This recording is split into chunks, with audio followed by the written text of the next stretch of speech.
La paracha des Shemot est une paracha qui commence déjà par un verset assez particulier parce que c'est la paracha à laquelle nous avons lu donc ce Shabbat, à laquelle on était tenu de travailler ce soir.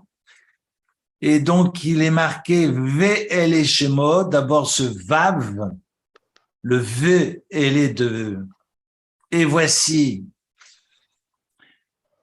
voici les noms des enfants d'Israël qui sont venus en Égypte. Ce Ve'el, c'est ce qu'on appelle le Vav Achibour. C'est un Vav qui fait le lien entre ce qui précède et maintenant. Ouais. Donc, on est dans un continuum. C'est la poursuite de la descente en Égypte.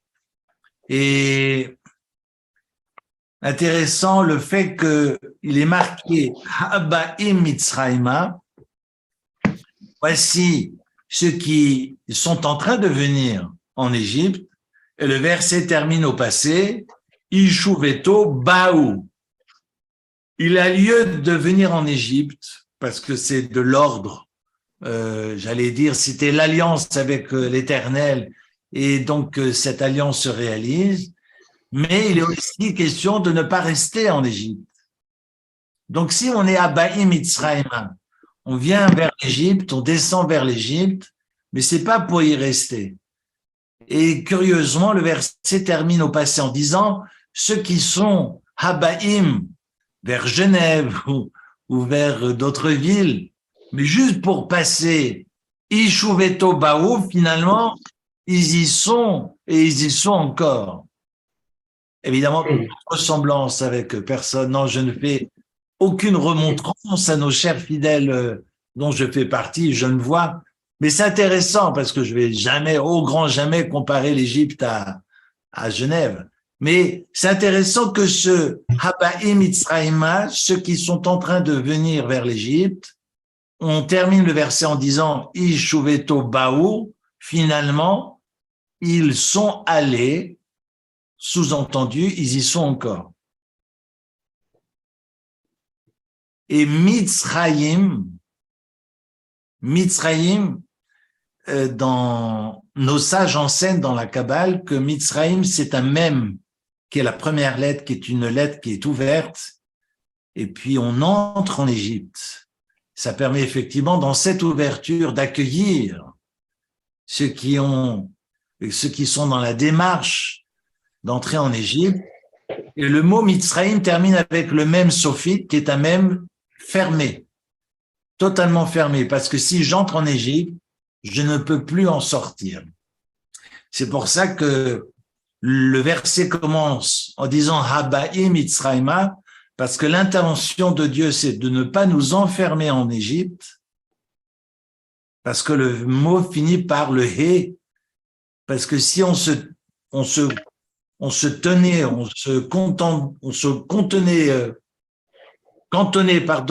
au mot Mitzrayim, on voit bien que le mot Mitzrayim commence par un mème ouvert et termine par un mème fermé, sous-entendu que si, quand bien même ce sont les béné Israël et les frères de Joseph qui descendent en Égypte, ils ne pourront jamais en ressortir. Dieu va descendre avec eux, c'était la promesse de Dieu à Jacob.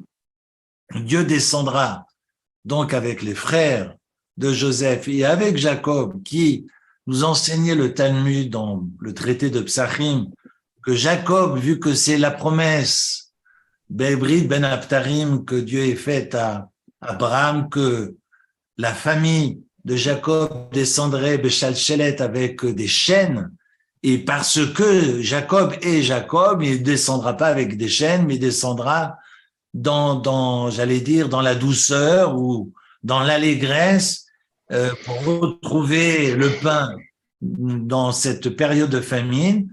Et on sait bien que ces 430 ans préalablement fixés vont se réduire à 86 ans. On parle de Redou.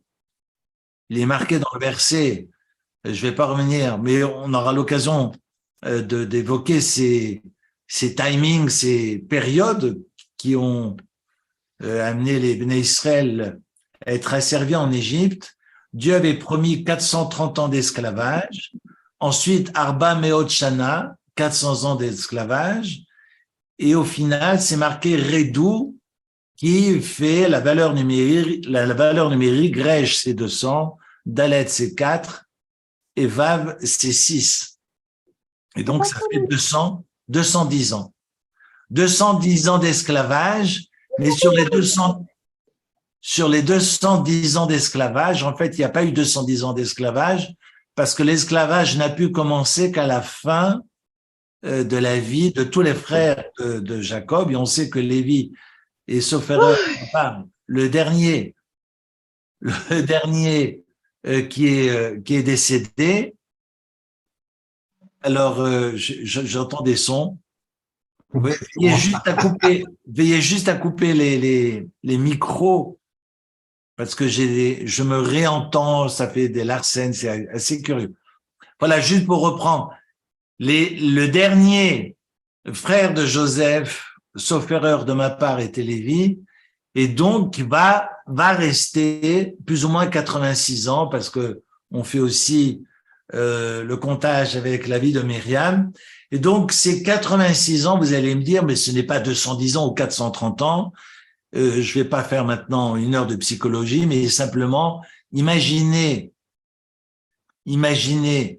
les répercussions des horreurs que nous avions vécues il y a 70 ans, voilà, sur le plan psychique, les traumas qu'ont vécu nos parents et ont été répercutés sur 2, 3, 4 générations.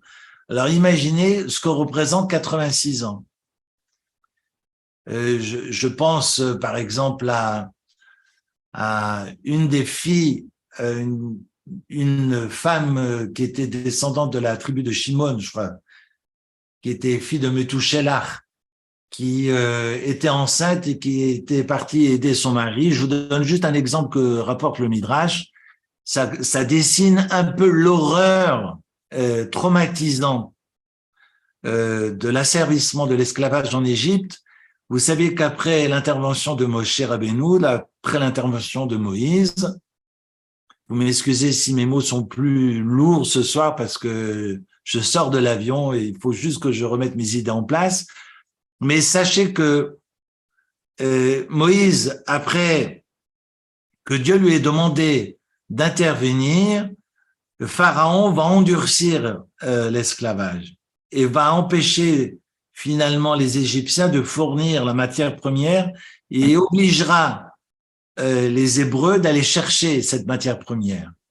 Et donc, il fallait faire vite et quand il faut poser une brique et qu'on n'a pas le temps et on ne trouve pas, qu'on n'ait pas eu le temps de façonner cette pierre, ériger le mur, eh bien les Égyptiens prenaient les enfants et les emmuraient vivants en guise de pierre. Et je vous dis ça parce que ce que le Midrash va raconter du fœtus de cette Rachel, qui était, sauf erreur, je crois que c'est Rachel, fille de Methuselah, de la tribu de Shimon. Il faudrait juste que je retrouve les références, je peux vous les confirmer par WhatsApp, que son mari était complètement abattu, et puis elle aurait dit, je viens avec toi pour que les Égyptiens ne te tuent pas, et finalement, elle est née, enfin plutôt elle a accouché au moment où elle a aidé son mari, et c'est son enfant qui a été emmuré. Le bon Dieu, suite à cet événement, va obliger, alors on ne sait pas si c'est Michael ou Gabriel, selon le Midrash, l'un ou l'autre, de descendre chercher cette pierre, et cette pierre a été posée au pied du trône céleste. Et c'est d'ailleurs ce que le verset va nous dire dans Mishpatim. Alors, on n'y est pas encore, mais c'est juste pour vous expliquer, quand on lit des passages dans la Torah et qu'on ne comprend absolument rien, eh bien, évidemment, le Midrash et puis la Kabbale viendront nous éclaircir un tant soit peu. Alors, on est à la fin de la paracha de Mishpatim. Si j'arrive à remettre la main dessus.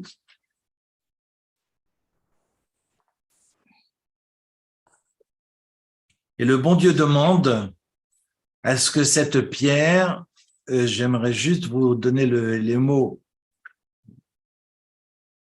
de la Torah à cet égard.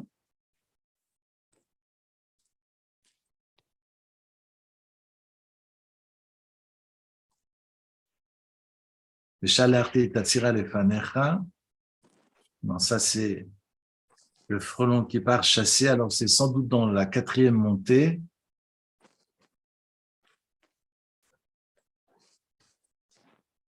Alors, pendant que je cherche, je vous donnerai la référence tout à l'heure.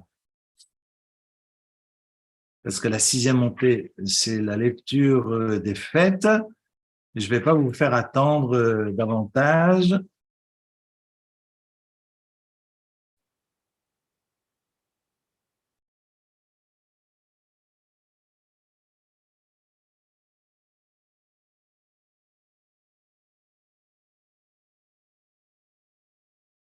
Excusez-moi, je n'arrive pas à mettre la main dessus. C'est sur la fin du Mishpatim. Je suis fatigué, vous me pardonnerez. Il faut que je retrouve. Je l'ai lu ce Shabbat et je dis ça, il faut absolument que je le répète et que je puisse vous en faire profiter. En tous les cas, on parle de l'Ivnat Sapir de Dieu, on parle de ces pierres au niveau du trône céleste et on comprend pas ce que le bon Dieu décrit. Et en fait, il s'agirait, d'après le Midrash, de cette pierre qui ferait office de Zecher, de Zikaron, de souvenir, mais vous savez bien que le souvenir dans la Torah n'est pas un mémorial, mais c'est toujours une projection. Ce qui est très important de comprendre, la différence entre l'otishkar, qui est la mémoire, et le Zecher, qui est proactif et qui est une projection en avant. On sait que le souvenir est tout sauf érigé des statuts dans la Torah. Et donc, quand on parle de Zecher, d'ailleurs, le souvenir vient du mot Zachar, qui veut dire le mal, celui qui ensemence. Donc, on est forcément dans quelque chose de l'ordre de bâtir, de construire, qui féconde la vie. Et donc, cette pierre, Dieu va la garder, le Zecher de ce qui est advenu en Égypte, et Dieu vengera le Ham Israël et gardera sa pierre, cette pierre avec lui, le Olam Vaed, pour pouvoir permettre d'abord la sortie d'Égypte et augurer le meilleur pour le Ham Israël. J'y reviendrai si j'ai l'occasion et si je suis un tantinet plus clair la semaine prochaine à cet égard. Mais pourquoi je vous raconte cela? Je ne veux pas me perdre, mais c'est que cet asservissement en Égypte est une horreur absolue. Et de savoir qu'on emmure les enfants vivants, on sait que Moshe va essayer d'en sauver un, alors qu'il avait été emmuré, et puis c'est cet même enfant qui va grandir, un dénommé Michaï, qui va causer des ennuis à Moshe Rabbeinu. Alors vous allez me dire, mais alors ça veut dire quoi? Il aurait dû le laisser vivant dans... Alors, moi, je ne peux pas vous répondre. Il n'y a que le bon Dieu qui peut répondre. Mais il y a des choses qu'on ne comprend pas, et il est évident que il y a eu deux périodes dramatiques dans l'histoire juive pour lesquelles le Ham Israël paye et paye encore. C'est le Chet HaEgel, la faute du veau d'or, et puis la vente de Joseph. Et la vente de Joseph, elle précède d'ailleurs la faute que j'ai mentionnée, parce que la faute de la vente de Joseph est une faute sur le plan, j'allais dire, horizontal. Et cette faute-là va entraîner des drames funestes dans l'histoire juive, pas seulement au niveau de la descente en Égypte, mais également jusqu'au Harogé Malchut, aux personnages illustres qui ont été martyrisés, comme Rabbi Akiva et d'autres. On y reviendra, mais c'est vrai que la descente en Égypte, d'après certains sages, est provoqué par cette vente de Joseph. Vous allez me dire, oui, mais Joseph l'a cherché. J'en suis pas là. Je vais juste dépasser ce stade-là et imaginer que lorsqu'il y a manquement dans la fraternité, lorsqu'il y a manquement dans la capacité à être ensemble, même si on n'est pas d'accord, mais à vivre ensemble, eh bien, ça entraîne les mots MAUX comme Yeridat Mitzrayim, comme la descente en Égypte. On a un peuple qui va se constituer en tant que peuple et qui fait ce tikkun. Est-ce que c'est la réparation seulement de la vente de Joseph? Est-ce qu'il y a quelque chose aussi qui précède? On est dans les desseins évidemment de Dieu et j'essaie de comprendre et de partager ce que je comprends avec vous. Donc je comprends pas grand-chose, mais j'essaie de le faire. Et on est donc dans cette constitution du Ham Israël à travers l'asservissement qui ne va commencer qu'à la fin de la vie des frères de Joseph. Raison pour laquelle on a au verset 8 du chapitre 1, Vayakom elech hadash ha-Mitzraim, voilà que on vient de terminer que tous les frères, c'est marqué au verset 6, Joseph est mort et tous ses frères également et toute cette génération descendue en Égypte pour lesquels Pharaon était obligé d'être reconnaissant. Est-ce que maintenant il n'a plus lieu d'être reconnaissant pour tous les bienfaits que Joseph a apportés au pays d'Égypte? Est-ce que c'est le même roi? Est-ce que c'est pas le même roi? Peu importe. En tous les cas, on a une nouvelle direction à la tête de l'Égypte qui représente, comme je vous l'ai souvent répété, qui représente les 9/10 des tumot, des impuretés du monde. On sait que toute la sorcellerie est en Égypte. On sait que tous les maux, toutes les perversités résident en Égypte. On aura l'occasion d'en parler pour la paracha de Vaïra sur les plaies d'Égypte, parce qu'on verra comment Pharaon va susciter, va être capable avec les Khartoumim, avec les sorciers, de créer des grenouilles, de transformer le Nil en sang. Donc c'est fastoche, hein, il n'y a pas que Moïse qui en est capable, mais Pharaon en est tout autant capable avec ses Khartoumim. On aura l'occasion d'y revenir la semaine prochaine avec les plaies d'Égypte. Alors un nouveau roi est appelé à régner, un nouveau roi se leva sur l'Égypte, qui ne connaissait pas Joseph, évidemment Joseph est mort, et va dire à son peuple, il est Ham Bené Israël. D'ailleurs, le mot de Ham, la première fois qu'il apparaît dans le texte, il apparaît dans la bouche de Pharaon. Voilà un peuple. C'est intéressant parce que le juif, il ne comprend jamais pourquoi tout le monde le montre du doigt. Mais enfin, en tous les cas, le monde le montre du doigt. Et c'est rationnel, c'est pas rationnel. Pour moi, c'est totalement irrationnel. Mais en tous les cas, on a Pharaon qui va dire, et c'est dans la bouche de Pharaon, voilà un peuple qui devient, qui s'éparpille, qui se répand.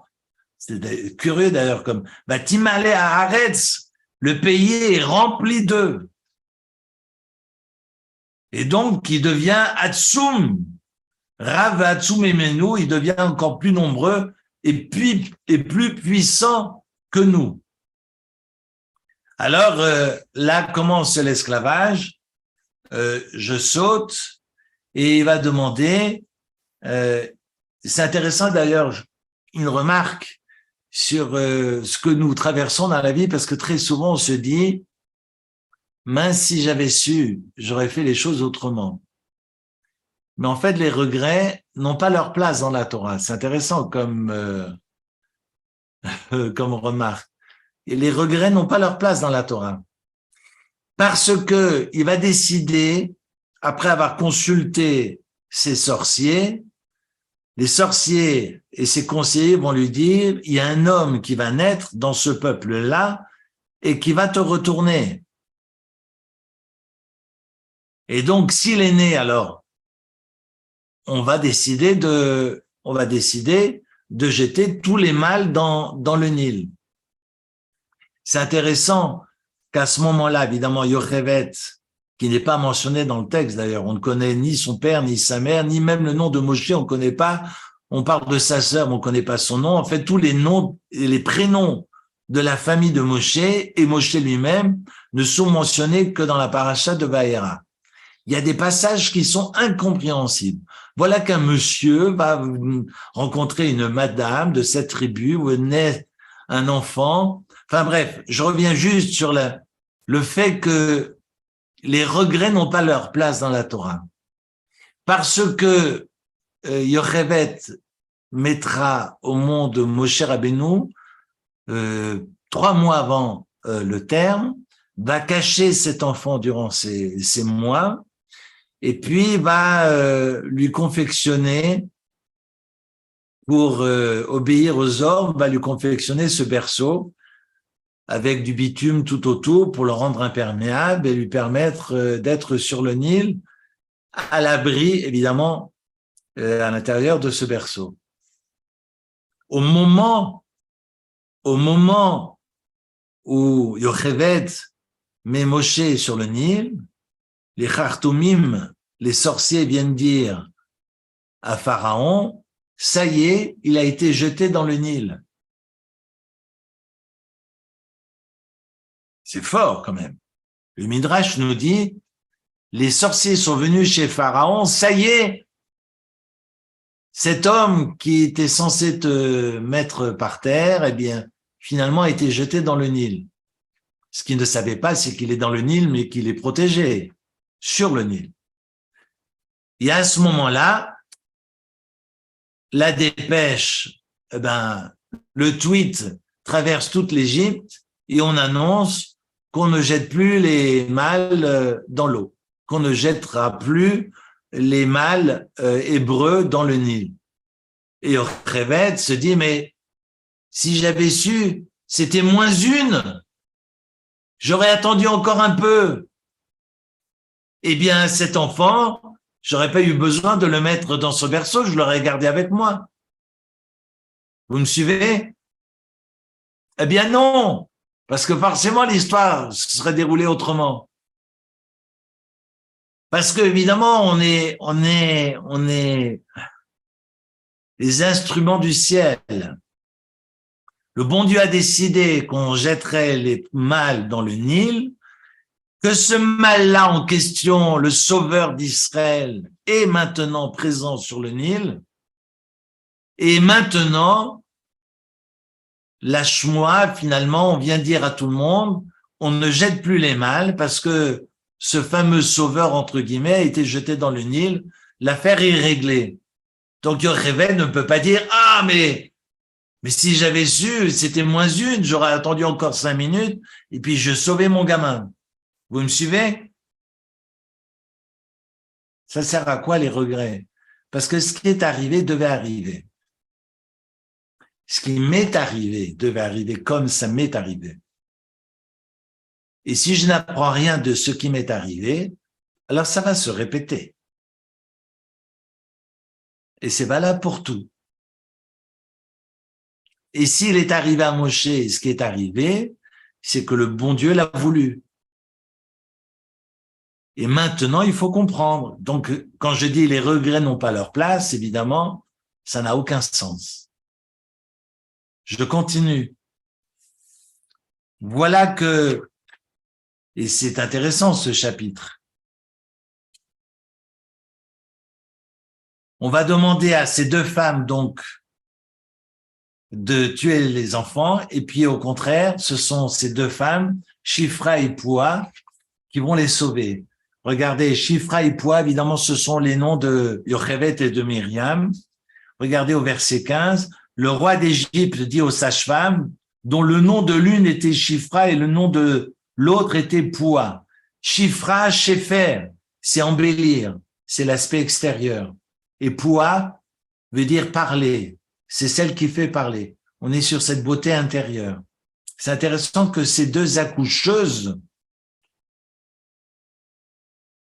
ce sont ces 2 accoucheuses, d'ailleurs sans ces accoucheuses, il n'y aurait pas de Ham Israël, qui sont attentifs à 2 dimensions, la dimension extérieure et la dimension intérieure.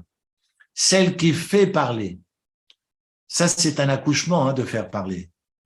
C'est pas le thérapeute qui parle, hein. Mais bon, en tous les cas, Shifra et Poua sont les surnoms de Yocheved et de Myriam. Et ensuite, On va commencer au verset 18 du chapitre 1. Le roi d'Égypte, c'est donc le début du Chéni, va appeler les sages-femmes. Pourquoi vous avez fait cette chose-là et vous avez laissé vivre les garçons? Vatomarna mialdot el paro kilo kanashim amitzriot ebriot kichayot ena beterem tavo alehem amialaded et aladou. En fait, les sages-femmes ne peuvent pas encore être présentes, qu'elles ont déjà accouché, elles accouchent d'elles-mêmes. Et donc, ce qu'elles ont émis a plu au Seigneur et les femmes hébreux vont accoucher de nombreux enfants. On est au chapitre 2 et là, effectivement, on est sur des inconnus du début à la fin parce qu'on nous parle d'un homme. Évidemment, cet homme, c'est Amram. Amram, c'était le père de Moshe. Vayelech ish mi bet Lévi, vayikach et bat Lévi, qui va prendre pour femme, vayikach veut dire toujours épouser dans la Torah, une fille de Lévi, c'était Yochevet, c'était d'ailleurs sa tante, ce qui va être interdit ensuite dans la Torah, pour l'instant ici, parce que certains diront on n'est pas en Israël, d'autres diront c'est parce que Matan Torah, la révélation n'a pas encore été faite. En tous les cas, ils étaient mariés, et vu que Pharaon a demandé que l'on tue les enfants, que l'on tue les garçons précisément, alors Amram, qui était chef finalement, un des chefs spirituels, sinon le chef spirituel des Hébreux, a dit « je vais divorcer ». Je vais divorcer parce que comme ça, on ne sera pas amené à assassiner nos garçons. Et tous les Bnei Israël vont le suivre. Et Myriam, qui est déjà là, viendra vers son père en lui disant, mais Pharaon veut tuer les garçons et toi tu veux tuer les garçons et les filles. C'est quoi cette attitude? Et raison pour laquelle, Yelech ish mi bet Lévi, il va se remarier avec Yochevet et il ira ensuite mettra au monde ce Tov, ce Moshe qui porte un nom assez particulier, il porte plusieurs noms. Et certains diront d'ailleurs qu'il s'appelle aussi Tov. Alors regardez le verset. On connaît pas les noms des antagonistes. Vous verrez que le Talmud nous enseigne, parce qu'au beau milieu des plaies, au beau milieu des interventions de Moïse auprès de Pharaon, on nous rappelle la filiation, on nous rappelle le Yichus de Moshe. Il nous dit, ah, vous savez qui est Moshe? C'est le fils de. Vous savez ce que c'est le Yichus d'ailleurs, hein? Vous connaissez la blague, parce que je la répète souvent, mais je la répète, mais c'est gratuit, je vais encore la répéter. Le Yichus en hébreu, ça veut dire la filiation. Quand j'ai dit j'ai du Yichus, ou je cherche une femme ou un mari pour mes enfants, mon fils ou ma fille, je veux quelqu'un qui ait du Yichus. Alors le Yichus, c'est pas du yiddish, c'est de l'hébreu, ça veut dire une bonne filiation, ça veut dire le père est rabbin, le grand-père est rabbin, le arrière-grand-père est rabbin. Enfin, c'est pas mon cas, mais je voulais quand même vous donner la blague que le Yichus, c'est comme les carottes. Le meilleur est sous terre. Enfin bref. Donc, c'est une très mauvaise blague. Donc, je voulais dire et simplement souligner ce que le Talmud nous enseigne concernant Moshe Rabbeinu. Parce que ce qui est important, c'est pas de savoir de qui je viens, de quelle famille je viens, qui sont mes parents, s'ils ont de grandes barbes ou ils n'ont pas de grandes barbes. Mais à la rigueur, excusez-moi d'être grossier, on s'en fout. Parce que dans la Torah, on n'a jamais mis en avant l'aristocratie, mais plutôt la méritocratie. Ceux qui méritent sont mis en avant. Ceux qui ne méritent pas ne sont pas mis en avant. Qu'ils aient les chapeaux ronds, comme les Bretons ou pas, on s'en fout. Ce qui est important, c'est la qualité de leur âme, c'est leur qualité de leur comportement, de leur attitude, si ce sont des mensch ou si ce ne sont pas des mensch. C'est la raison pour laquelle lorsqu'on rappelle que Moshe avait pour parent un neveu qui s'est marié avec sa tante, eh bien, la Gemara dira, surtout, à l'instar de Moshe, rappelle-toi de la boîte de vermine qui est attachée à ton dos. Parce que la boîte de vermine, si elle est attachée devant moi, il suffit juste de l'enlever, de la retirer pour ne pas être infecté. Mais on ne sait pas ce qui est accroché comme le poisson d'avril. Je ne sais pas quelle est cette boîte de vermine qui est accrochée à mon dos. Sous-entendu, je ne sais pas quelles sont les valises que je trimballe avec moi. Si elles sont honorables ou pas. Et donc, j'ai envie de dire, ce qui est important, c'est pas de savoir ce que je trimballe comme histoire, mais la qualité de ce que je fais qui inspire le respect ou pas. Et ça, c'est mon cher Rabbeinu. Ce qui est intéressant, c'est que on nous donne aucun nom dans ce deuxième chapitre.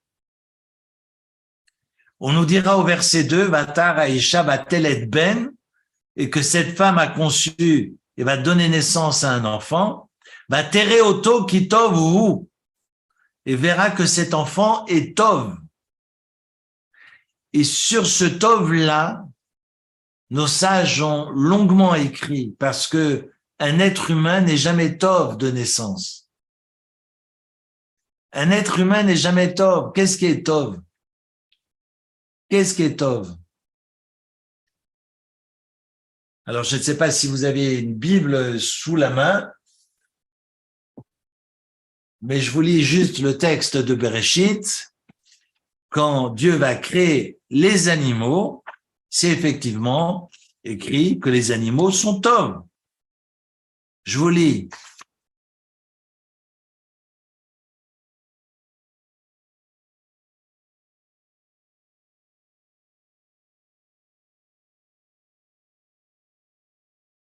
Vayomer Elokim totse haaretz nefesh chaya lemina, בהמה ורמז וחייתו ארץ למינה ויחן. ויעש אלוקים את חיית הארץ למינה ואת הבהמה למינה ואת כל רמס האדמה למינהו, וירא אלוקים כי טוב. Je suis au verset 25 du chapitre 1. Dieu a fait donc tous les animaux, a conçu, a formé les animaux sauvages selon leur espèce. La même chose pour les animaux domestiques, le bétail, de même ceux qui rampent sur le sol. Et Dieu a considéré Vayar Elokim ki tov, que c'était tov. Et ensuite, Dieu dit Naase Adam betsalmenu kidmotenu, faisons un homme à notre image. C'est pas marqué Vayar Elokim ki tov pour l'homme. C'est marqué ki tov pour la bête. Parce que Behema, Bama, en elle, tout est parfait. Elle est parfaite depuis sa naissance jusqu'à sa mort. Elle naît, elle mange de l'herbe et elle finit à l'abattoir où elle finit, elle meurt de vieillesse, ce que je lui souhaite. Et puis, Bama, finalement, Behema est Tov, et Tova du début de sa vie jusqu'à la fin de sa vie. Alors que l'homme, non. Quand est-ce que l'homme est bon? Quand est-ce qu'on parle de Tov, de cette notion de Tov pour l'homme? Alors, je vous lis un verset de l'Ecclésiaste. C'est le roi Salomon qui vous donne la solution. On est au chapitre 7 de l'Ecclésiaste. C'est marqué Tov, Shem, Ishemen Tov, V'yom hamavet, miyom yivaledo, qui veut dire un bon renom est préférable à une huile parfumée et le jour de la mort au jour de la naissance. Donc, qu'est-ce qui est Tov? Hamavet. L'homme devient bon lorsqu'il est mort. Alors, vous allez me dire, oui, mais enfin, c'est pas très encourageant tout ça. Non, parce que la vie est un chemin d'effort, et c'est cet effort qui pour moi est ce qu'on appelle la kedusha. La sainteté est une dynamique, ce n'est pas un état d'être. Et donc ce cheminement pour moi est tov, parce que c'est toute la kedusha à laquelle on s'attelle. Je deviens saint, je ne suis jamais saint de par essence, et Dieu m'invite justement, pour être bon, d'être dans un effort permanent. Pourquoi Yom Mavet est meilleur que le Shem? Shem mi Shemen Tov. Parce que finalement, l'homme devient bon lorsqu'il est mort. On sait bien que quand il est mort, ah, cet homme était extraordinaire. Très souvent, on a des hommes ou des femmes extraordinaires autour de nous, mais on a d'autres choses à faire. Il faut aller chercher ses courses au Migros, il faut encore aller au club de gym, et puis après, il faut encore aller travailler un petit peu parce que ça fait pas de mal. Mais on n'a pas le temps parce qu'avec tous les messages, on a encore une émission à voir, j'ai 3 cours à réviser. Et puis après, on apprend la mort de la personne. Ah, mince alors. C'était quelqu'un de bien. Mais comme c'est agaçant d'entendre cette phrase. Mais c'était quelqu'un de bien. Il aurait fallu peut-être prendre du temps pour être avec ce quelqu'un de bien. On en a peut-être profité. Je pense qu'on, je le répète souvent ici, on perd un temps fou avec des conneries, moi le premier, et on se rend pas compte finalement très souvent qu'on passe à côté de l'essentiel. Et ce qui est important, c'est pas l'argent qu'on gagne. Ce qui est important, ce sont les relations humaines et la richesse de l'autre avec un A majuscule, quand l'autre est le plus autre possible. C'est ce qui nous nourrit. Et le reste, on s'en fout. Moi, je peux vous dire, j'étais en Israël dans des quartiers très pauvres. Et puis, j'ai une dame qui m'avait demandé de l'argent parce qu'elle voulait aller manger. Alors, je donnais quelques pièces. Elle m'a engueulé. Elle m'a dit, mais vous voulez que je mange avec ça? Alors, mais elle a eu raison. Et j'étais embêté parce que j'avais rien sur moi. J'ai eu honte. Mais je peux vous dire qu'on a du boulot. On a du boulot sur cette terre. Il faut arrêter de courir pour gagner des milliards. Il faut commencer à ouvrir les yeux et voir ce qu'il y a à faire autour de nous. C'est colossal. Et puis, je vous dis pas, parce que Esther, ma femme, n'entend rien parce qu'elle n'est pas dans la pièce, mais dans l'aéroport, elle ramassait les ordures qu'il y avait par terre. Et puis, il y avait quelqu'un de la communauté qui m'a dit, mais qu'est-ce qu'elle fait, Esther? Qu'est-ce qu'elle fait, ta femme? Je dis, mais elle ne supporte pas, alors qu'il y a des poubelles à côté, des gens qui laissent. Ils ont bu, ils ont bien mangé, ils ont le ventre, voilà, la peau du ventre bien. Mais la poubelle est à 2 mètres. Et donc, elle a passé, heureusement qu'on avait un avion à prendre parce que sinon, elle y serait encore à ramasser les ordures. Mais c'est insupportable. Mais c'est insupportable. On a du travail. Bref, j'arrête de râler. C'est marqué Shem Tov Mishemen Tov, parce que le nom de la personne devient florissant à la mort, évidemment, de cette personne. On parle, comme j'ai été en Israël lorsque le Rav Baadani est décédé, un Mekoubal extraordinaire et noir de monde dans Bnei Brak, mais juste vous dire que c'est vrai que le Shem Tov, la rumeur, le nom de la personne rayonne, alors que l'huile, on sait que l'huile, euh, elle reste, elle traverse, mais elle reste, elle ne s'intègre pas. Hein, on le sait, l'huile sur l'eau, mais elle va rester par terre, elle va rester figée, et puis son odeur est limitée, son réach, j'évoque la dimension sensorielle, est limitée. Et donc les odeurs, Michemen, on peut penser au parfum comme on peut penser à l'huile, parce que là il s'agit du parfum. Mais un bon parfum n'est pas aussi fort que finalement toute la rumeur et tout le renom d'une personne disparue. Parce qu'on sait que le réach, même le sens olfactif, même si vous l'avez très développé, lui finalement a ses limites. Ce qui n'est pas le cas du rayonnement d'une personne. Quand c'est marqué Tov pour Moshe Rabbeinu, je reviens à mes moutons, on sait que Moshe Rabbeinu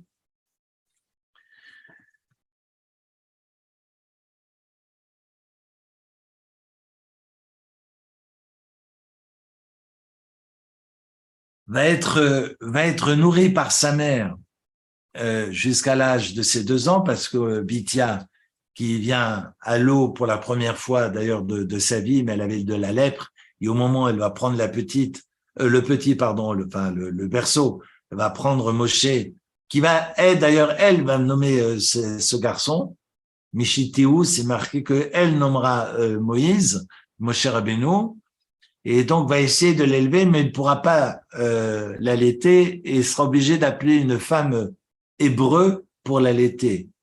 Et comme par hasard, c'est évidemment sa propre mère qui va l'allaiter et qui va l'élever jusqu'à l'âge de 2 ans.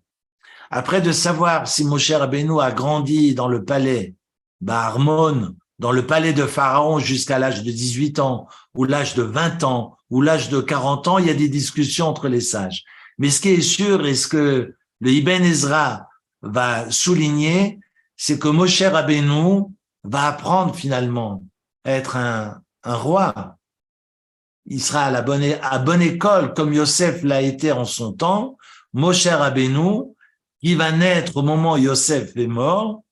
D'ailleurs, ce qui est intéressant sur ce passage de témoin, on aura l'occasion d'y revenir peut-être, mais Moshe va être à la bonne école pour pouvoir entreprendre la direction du peuple d'Israël en étant élevé finalement dans cette école d'officiers, dans cette grande école du palais de Pharaon.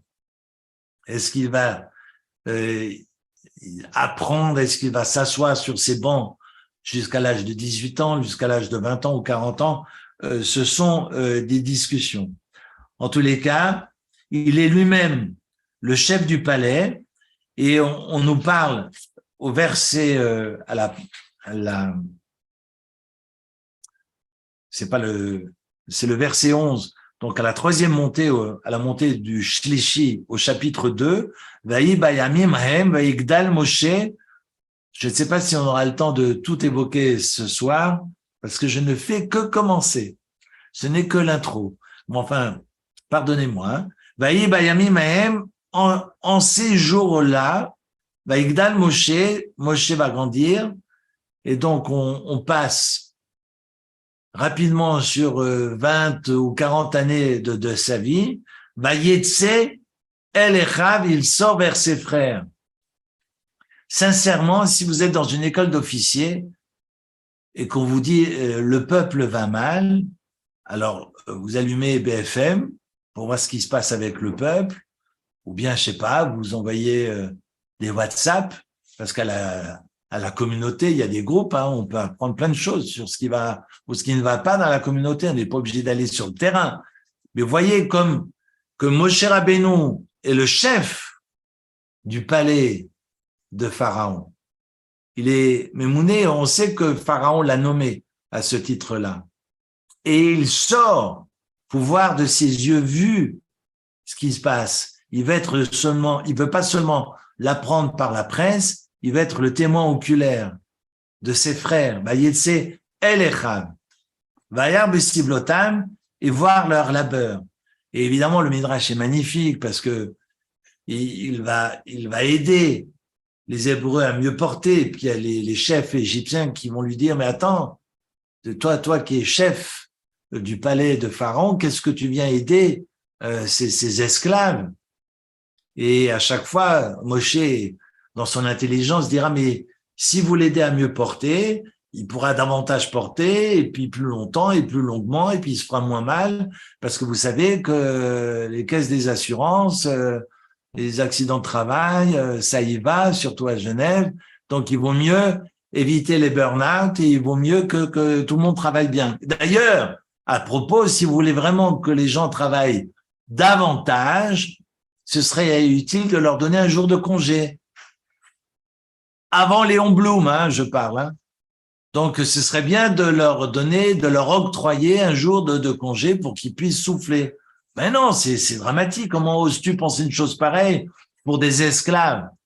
Et pensez bien, dit Moshe, s'ils ont un jour de congé, ils auront encore plus d'énergie pour reprendre le lendemain et travailler encore davantage et construire encore davantage de pyramides. Quelle bonne idée, bon sang, mais c'est bien sûr.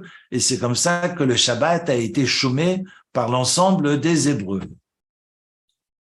Et le Midrash viendra, c'est intéressant comme on viendra saupoudrer, distiller de toutes ces histoires, Midrash Rabbah essentiellement, de ce que Moshe va, en venant vers ses frères, va permettre finalement à ses frères de tenir le coup.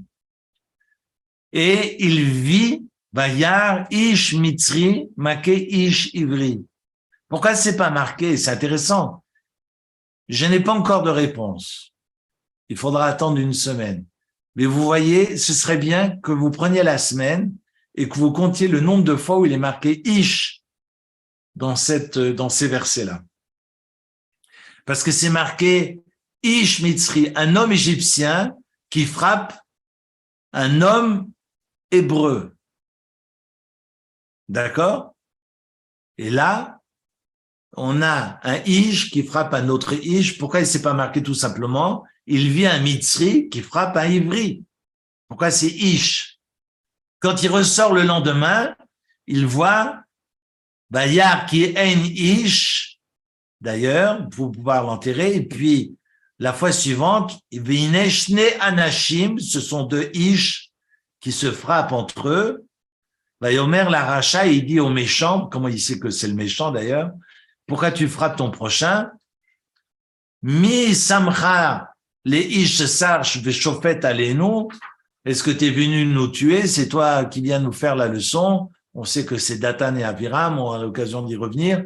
Mais vous voyez que le mot ish est récurrent dans ces versets jusqu'au moment où Moshe va être attrapé par les gardes de Pharaon, va vouloir lui trancher la tête parce qu'il se mêle de ce qui ne lui regarde pas et ils vont pas réussir. Mais enfin, je passe les détails du Midrash.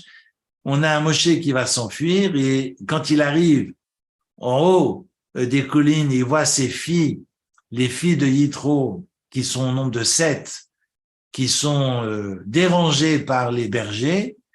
Eh bien, au début, il va intervenir lorsque c'est un Égyptien qui frappe un Juif. La fois suivante, c'est quand un Juif frappe un Juif. Et la fois suivante, c'est quand un non-Juif frappe un non-Juif. Donc, en fait, on est face à un homme, on pourrait se dire, mais bon, tu es bon, c'est marqué Kitov, hein, d'ailleurs, rappelez-vous, hein. Tu es touché par ce que tu vois, mais de là à intervenir, on peut comprendre dans sa première intervention parce qu'il est maqué ivri, on peut comprendre le deuxième jour parce que ce sont ses frères qui s'entretuent, mais on ne comprend pas cette intervention, troisième intervention où on a un Moshe qui viendra finalement aider ses filles, qui ira les sauver parce que les bergers vont les jeter dans le puits et il ira les pêcher toutes les 7 et lorsque ces filles reviendront vers leur père et diront il y a un homme égyptien qui d'ailleurs il était haut, hein, il mesurait minimum 5 mètres d'après le Midrash, mais bon, c'est ce que le Midrash vient souligner, je ne veux pas rentrer dans ce débat, mais lorsque les filles de Yitro diront il y a un homme égyptien qui nous a sauvé la vie, et Yitro dit, Vayo, il est où cet homme? C'est pas possible parce qu'un Égyptien ne sauve personne. Mais vous vous trompez, mes filles. C'est pas possible, cherchez-le moi. Parce qu'évidemment, il est habillé comme un Égyptien. Et il a la tête d'un Égyptien. Elles peuvent pas dire, c'est un Hébreu qui nous a sauvés de l'eau. Et Yitro, qui a, j'allais dire, fait le tour de tous les cultes de l'univers, sait très bien à qui il a affaire et il sait très bien qu'un Égyptien n'aide personne. C'est pas possible. Donc, si elles ont été sauvées du puits, ça ne peut pas être un Égyptien. Si c'est un Ish Mitzri. D'ailleurs, c'est intéressant que chaque fois on parle de Ish. Parce que là aussi, c'est Haroim. On parle de Ish, on parle d'hommes. On les étiquette de cette manière-là et ça vaut la peine qu'on y réfléchisse Je n'ai pas encore de réponse, mais on y réfléchit pour la semaine prochaine. Voilà que Moshe est décrit par les sages. La Torah nous parle d'un homme qui est bon, mais qui est décrit par les sages comme quelqu'un qui souffre quand l'autre souffre. Et quelle que soit la personne qui est en face de lui, que cette personne soit égyptienne, que cette personne soit ivrie, soit hébreu, que cette personne soit juive ou ne le soit pas, on s'en fout. Eh bien, Moshe souffre. Il a du tsar quand l'autre souffre. Raison pour laquelle, Besiblotam, il va aller voir comment ses frères portent ce poids de ce joug égyptien, et puis à telle enseigne qu'il ira même chercher, le Midrash soulignera, c'est ce chevreau qui s'est échappé, ce Guédi, qui s'est échappé de la famille, et puis il ira courir jusqu'à la montagne de Dieu pour le mettre sur ses épaules et le ramener à sa mère, pour le ramener finalement à la famille. Vous imaginez que l'animal, le lendemain, lorsque l'animal verra Moshe à la bergerie, eh ben, il dira pas « Hé Moshe, coucou, merci pour hier. Tu m'as sauvé la vie. Grâce à toi, je suis là et je suis… » Non, non, non, je peux vous dire que l'animal, même si Moshe vient lui dire coucou le lendemain, eh ben, l'animal est en train de manger, se reposer tranquillou. Donc, c'est intéressant que Moshe ait pris la peine d'aller sauver cet animal, même un animal égaré, perdu, brebis égarée. Repentez-vous, comme disait l'autre, mais on va avoir un Moshe qui ira même chercher cet animal, et vu que l'animal est blessé, le portera sur ses épaules. Dieu va dire, stop, là je vais lui apparaître.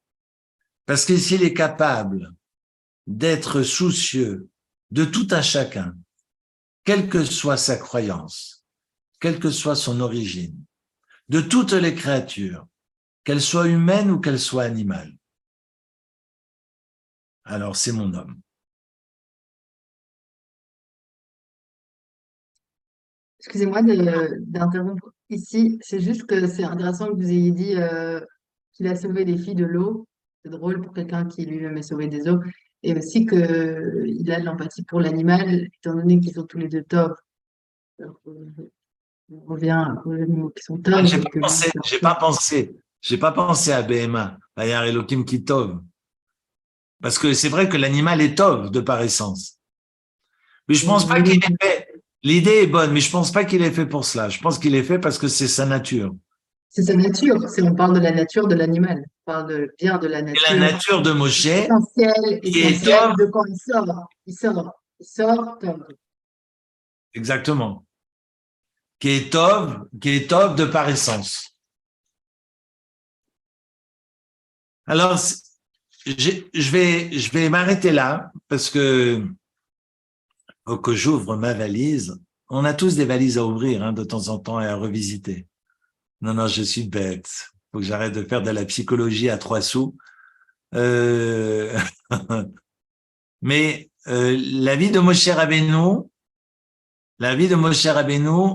est importante et c'est pour ça que je peux pas bâcler ça en 1 heure de temps. Je vais prendre le temps encore la semaine prochaine, ça sera un peu plus long parce qu'on va évoquer les makotes. Et puis, pour moi, c'est aussi d'évoquer sa rencontre avec le bon Dieu.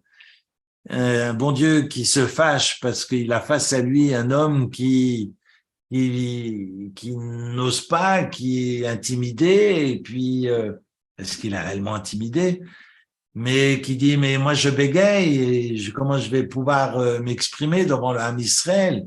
Et Dieu qui lui dira, mais c'est qui met la langue, qui met la parole dans la bouche de l'être humain, si ce n'est moi. Donc, je te demande d'aller leur parler et puis Dieu va se fâcher. On va avoir plusieurs interventions, plusieurs miracles. Ça vaut la peine aussi qu'on réfléchisse au miracle que le bon Dieu va lui proposer. Et puis 2 présentations, 2 cartes de visite du bon Dieu, où la première fois Dieu va lui dire Ayez Asher Ayez, je serai ce que je serai. Comme disait mon père de mémoire bénie, je serai ce que vous ferez que je sois. Et la fois suivante où il se présente comme étant Dieu d'Abraham, Yitzhak et Jacob, et il y a une promesse à la clé qui va se réaliser grâce à toi, et donc une logique plutôt, je dirais, conséquentielle. Ça, c'est un passage qui est très important et je ne peux pas le bâcler. J'aimerais prendre le temps de le lire avec vous et la rencontre avec le Séné chez Enoukal de ce buisson ardent qui ne se consume pas et qui, à l'instar de l'histoire juive, où il y a eu des feux, il y a eu des douleurs dans l'histoire juive, des événements et des périodes funestes, mais chez Enoukal, finalement, le buisson n'est jamais consumé et à l'instar du buisson, le Ham Israël est toujours présent. C'est important, ces associations, je continue à les faire. De la même manière, je continue à faire un dernier mot sur les chaussures de Moshe Rabbeinu, parce qu'au moment où ce buisson apparaît, le bon Dieu lui dira, la terre sur laquelle tu te trouves, Admat Kodeshu, c'est une terre qui est sacrée, et je te demande de retirer tes chaussures. Alors, tous les ans, quand je partage ce passage avec vous, je répète ce que me dit ma femme, les choses sûres, parce que les chaussures, ce sont les choses sûres. Retire tes choses sûres, retire ce qui t'arrête dans ta tête, sors de tes représentations pour pouvoir épouser l'histoire du monde, parce que tu vas jamais pouvoir être un berger si tu es enfermé dans tes visions ou dans tes représentations. J'ai entendu d'un rabbin ce Shabbat, j'étais dans une synagogue à Netanya, un rav Asher, qui a dit quelque chose qui m'a beaucoup touché. Qui a dit, pour que la terre soit sainte, je dois retirer mes chaussures. C'est pas la terre est sainte et c'est parce qu'elle est sainte que je dois retirer mes chaussures, mais si tu veux que ton chemin soit saint, Admat Kodeshu, si tu veux que ton cheminement soit kadosh, alors retire tes chaussures. Mais retire tes chaussures, c'est quoi? C'est retire toute la avodah zara qui est autour de nous, tout ce qui nous enferme, toute cette matérialité, toute cette course en avant, cette course folle du monde. Et finalement, on court, mais on ne sait pas pourquoi on court. Et si j'arrive à m'extraire et à laisser ce confort derrière moi, eh bien peut-être que mon chemin devient un chemin qui est sain. Mais il peut pas être sain si je reste emmitouflé dans mes croyances et si je reste enfermé dans ma matérialité. Alors je dis pas qu'il faut être dans un dénuement total, qu'il faut être pauvre pour s'élever, loin de là. Je n'ai jamais dit ça. Parce qu'on a besoin de manger pour vivre. Mais ce n'est pas le but de la vie. Et c'est ça qui est peut-être l'enseignement de ce passage où Dieu va demander à Moshe, il demandera d'ailleurs à Josué plus tard de n'enlever qu'une seule chaussure. Parce que Josué est déjà un pied dans cette sainteté qu'incarne la terre d'Israël. Mais là, il est dans le désert, dans le dénuement du désert, sur la montagne de Dieu, qui sera plus tard le mont Sinaï, qui a plusieurs qualificatif qui est appelé montagne de Dieu ou le Sinaï ou le mont Chorev qui vient de Charouv, le caroubier. Pourquoi une telle association? Très bonne question. En tous les cas, on découvre Moshe qui doit retirer ses chaussures, Shal na'alecha ma'al raglecha, et c'est au verset